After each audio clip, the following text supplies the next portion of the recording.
السلام علیکم ورحمۃ اللہ وبرکاتہ۔ ہمارے گاؤں جو کہ تلی کے نام سے ہے، ضلع تورغر میں واقع ہے، وہاں کے جمعے کے حوالے سے کئی دنوں سے یہ باتیں زیر بحث ہیں، سوشل میڈیا پر بھی یہ باتیں گردش کر رہی ہیں، اور ہمارے دوست احباب ہم سے بھی پوچھتے ہیں، ہمارے دوسرے ساتھیوں سے بھی پوچھتے ہیں کہ اس حوالے سے ہمیں بھی آگاہ کر دے کہ یہ مسئلہ ہے کیا۔ تو میں کوشش کروں گا چھوٹی سی ویڈیو بن جائے۔ ایک چھوٹی سی ویڈیو میں ان تمام باتوں کو ایکسپلین کرنا وضاحت کے ساتھ وہ تو ناممکن ہوگا، لیکن میں کوشش کروں گا کہ اس چھوٹی سی ویڈیو میں اتنی باتیں آپ کے سامنے رکھ سکوں کہ جس میں آپ خود حق اور سچ کا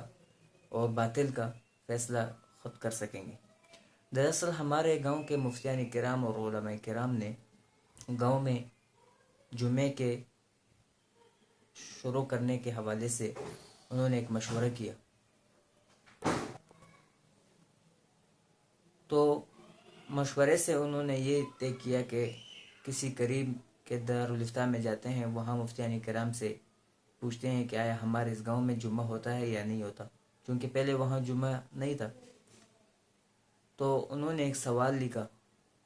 اور ہمارے گاؤں کے قریب جو دارالافتاء ہے اگی میں، خطیب صاحب کے مدرسے کے سے جو مشہور ہے، جامع سعیدیہ ادارے کا نام ہے، وہاں یہ حضرات آئے اور وہ سوال انہوں نے مفتیان کرام کے سامنے رکھ لیا۔ مفتیان کرام نے کہا کہ یہ چونکہ بڑا مسئلہ ہے، ہم خود جائیں گے وہاں جگہ کا جائزہ لیں گے، اس کے بعد آپ کو کوئی جواب دے سکیں گے۔ یہاں سے مفتیان کرام گئے اور انہوں نے وہاں جگہ کا جائزہ لیا، اور آس پاس کے جو علاقے ہیں وہ دیکھی، وہاں کے دکانیں وغیرہ سب کچھ انہوں نے دیکھا، اور پھر 10-12 دن کے بعد انہوں نے کافی بڑا اور ایک سولڈ فتویٰ انہوں نے جاری کیا کہ یہاں پر جمعہ جائز ہے۔ جو مفتی صاحب تھے وہ وہاں گئے تھے، اور انہوں نے جمعے کے حوالے سے تقریباً فتویٰ بھی انہوں نے دیا تھا۔ ان کے حوالے سے میں عرض کر لوں، مفتی ریاض صاحب ان کا نام ہے غالباً، اور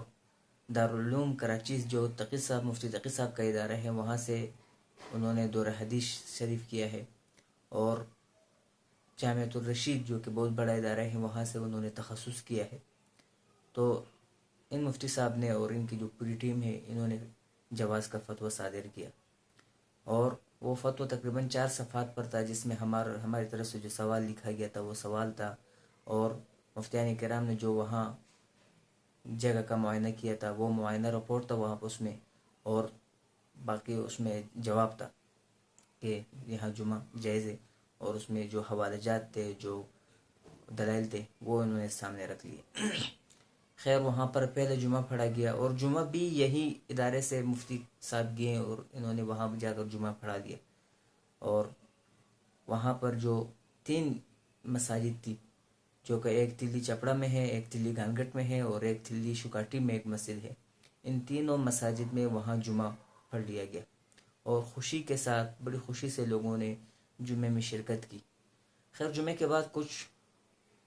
شرپسند لوگ اٹھ کھڑے ہوئے۔ میں شرپسند کیوں کہہ رہا ہوں؟ جب آپ پوری ویڈیو دیکھیں گے تو آپ کو پتہ چلے گا کہ آیا وہ لوگ شرپسند تھے یا نہیں تھے، اور ہیں یا نہیں۔ انہوں نے کہا کہ یہاں تو جمعہ نہیں ہوتا،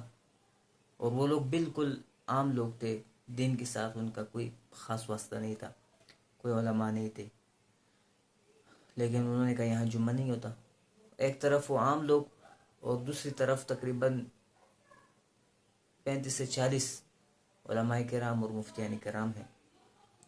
وہ سارے مفتیان کرام اور علماء کرام کہتے ہیں کہ یہاں جمعہ ہوتا ہے، اور جو عام لوگ ہیں وہ کہہ رہے ہیں یہاں جمعہ نہیں ہوتا۔ خیر، ان سے پوچھا گیا کہ آپ لوگ کیوں کہہ رہے ہیں یہاں جمعہ نہیں ہوتا؟ تو انہوں نے جامعہ اشرفیہ جو کہ لاہور میں ہے، اور جامعہ نظام میں جو وہ بھی لاہور میں ہے، وہاں کا ایک فتویٰ پیش کیا کہ انہوں نے یہاں پر عدم جواز کے لحاظ سے انہوں نے فتویٰ دیا ہے۔ جب ہم نے وہ فتویٰ دیکھا تو وہ 10 سال پرانا فتویٰ تھا۔ خیر، ہم نے پھر جامعہ اشرفیہ والوں سے، ہمارے دوست احباب گئے وہاں، انہوں نے وہاں سے فتویٰ لیا، اور ان کے سامنے جو جواز کا فتویٰ تھا وہ فتویٰ بھی رکھا، اور جو انہوں نے عدم جواز کا فتویٰ دیا اس بارے میں بھی ان سے پوچھا گیا، تو انہوں نے کہا کہ جو ہم نے عدم جواز کا فتویٰ دیا تھا وہ تو 10 سال پرانا فتویٰ ہے، اور 10 سال میں وہاں کتنی تبدیلی آئی ہوگی، کتنی آبادی بڑھ گئی ہوگی، کتنی دکانیں، سارا کچھ وہاں پر ترقیاتی کام ہوئے ہوں گے، اور تو وہ تو آپ لوگوں کے سامنے ہے۔ تو لہٰذا انہوں نے بھی جو جواز کا جو فتویٰ دارالعلوم سعیدیہ والوں نے دیا تھا، اس فتوے پر انہوں نے بھی اعتماد کیا، اور انہوں نے بھی جواز کا فتویٰ دوبارہ صادر فرما دی۔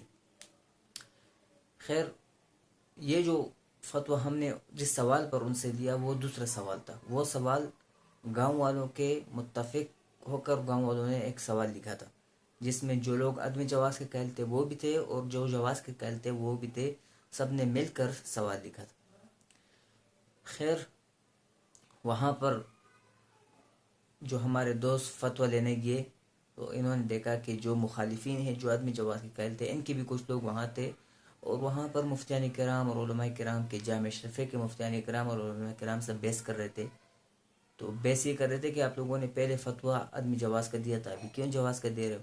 مفتیان کرام نے ان سے کہا کہ 10 سال ہو چکے ہیں، 10 سال میں کتنی تبدیلی آئی ہے، ہم نے جو پہلا فتویٰ دیا تھا اس پر عمل نہ کرو، ابھی جو ہم فتویٰ دے رہے ہیں اس پر عمل کر لو۔ لیکن وہ لوگ نہیں مان رہے تھے، اور تو ہم نے خیر جامع اشرفیہ سے بھی فتویٰ لیا، اس کے علاوہ ہم نے جامع عثمانیہ پشاور سے فتویٰ لیا، اس کے علاوہ ہم نے جامع اشاعت الاسلام مانسرت سے فتویٰ لیا، دارالعلوم زکریا سے فتویٰ لیا، اور اس کے علاوہ بھی بڑے بڑے چھوٹے چھوٹے اداروں سے ہم نے فتویٰ جات اکٹھے کر لیے، اور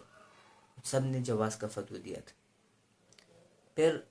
وہاں پر مسئلہ بنا بنوری ٹاؤن کے فتوے کے حوالے سے، تو جو متفق اتفاق رائے سے جو سوال لکھا گیا تھا وہ سوال ہم نے بنوری ٹاؤن میں بھی ان کے سامنے رکھ لیا، اور انہوں نے کہا کہ اس کے بارے میں آپ کو جواب آ جائے گا۔ خیر، وہ جواب جب نہیں آیا تو ہم نے جا کر وہاں پر پوچھا تو پتہ یہ چلا کہ وہاں جو مخالفین ہیں وہ گئے، اور انہوں نے وہاں ان کو بتایا کہ یہ جو سوال آپ کے سامنے رکھا گیا ہے یہ اس میں غلط بیانی کی گئی ہے، اور یہ سوال صحیح نہیں ہے۔ تو ہمارے جو لوگ وہاں فتویٰ لینے گئے تھے انہوں نے ان کو کہا کہ آپ لوگ کیسے کہہ رہے ہو غلط بیانی ہے، یہ سوال تو آپ لوگوں کے اتفاق سے لکھا گیا ہے۔ تو خیر، انہوں نے ایک دوسرا سوال، جو مخالفین ہیں انہوں نے ایک دوسرا سوال ان کے سامنے رکھ لیا، اور اس میں بہت ساری چیزیں تبدیل کر لی۔ پہلے سوال حالانکہ ان کے اتفاق سے لکھا گیا تھا، لیکن انہوں نے اس میں بہت ساری چیزیں تبدیل کر لی اور ان کے سامنے رکھ لی۔ خیر، اس بارے میں بھی فتویٰ آ جائے گا، لیکن پہلے سے بھی ہمارے پاس 6 اداروں سے کے فتویٰ جات موجود ہیں۔ جامع اشرفیہ کا بھی فتویٰ ہے، اور یہ لوگ پہلے تو کہہ رہے تھے کہ جامع اشرفیہ نے عدم جواز کا فتویٰ دیا ہے، اور پھر انہوں نے دوبارہ جامع اشرفیہ پر اعتماد کیا اور وہاں گئے، اور وہاں سے انہوں نے فتویٰ لینے کی کوشش کی، لیکن انہوں نے جواز کا فتویٰ دیا۔ تو جب فتویٰ ان کے حق میں نہیں آیا تو ابھی یہ اس کی جامع اشرفیہ کے فتویٰ نہیں مان رہے۔ تو خیر، یہ کچھ باتیں تھی، اور امید ہے کہ آپ لوگ سمجھے ہوں گے اس ویڈیو سے کہ کیا مسئلہ کیا ہے، اور کون حق پر ہے اور کون حق پر نہیں۔ ایک طرف بہت سارے علماء کرام، دوسری طرف عام لوگ، اور میں آخر میں گزارش بھی کرنا چاہوں گا جو اس گاؤں میں جمعے کے حوالے سے جو جمعے میں رکاوٹ پیدا کر رہے ہیں، کہ آپ لوگ اگر جمعہ پڑھیں گے اور وہاں بالفرض جمعہ نہیں ہوتا تو یہ پوچھ گچھ آپ لوگوں سے نہیں ہوگی۔ یہ علماء کرام جانے جنہوں نے فتاوے دیے ہیں اس حوالے سے، وہ جانے اور اللہ جانے۔ آپ لوگ جمعہ پڑھنے سے گنہگار نہیں ہوں گے، آپ لوگ جمعہ پڑھیں اور خدا را اس انتشار اور ضد کو چھوڑ دیں۔ اس ضد پر ابھی سارے لوگ اڑے ہوئے ہیں، اور الحمدللہ مسلسل 4 جمعے وہاں پر ہو چکے ہیں، تینوں مساجد میں، دلی میں، دلی چپڑے میں، دلی گنگٹ میں، دلی شکاٹی میں، تینوں مساجد میں 4 جمعے ہو چکے ہیں، اور آج بھی ایک جمعہ ہو چکا ہے۔ اگر آپ کی طرف یہ ویڈیو آج جمعے کے دن آ رہی ہے یا ہفتے کے دن آئے گی شاید، لیکن یہ 4 جمعے ہو چکے ہیں، اور آج کے جمعے میں بھی کثیر تعداد میں لوگوں نے شرکت کی اور خوشی کے ساتھ جمعہ ادا کیے۔ تو اللہ تبارک و تعالی ہم سب کو ہدایت نصیب فرمائے، اور ہم سب کو اللہ تبارک و تعالی سیدھی راہ پر چلنے کی توفیق عطا فرمائے۔ السلام علیکم ورحمۃ اللہ۔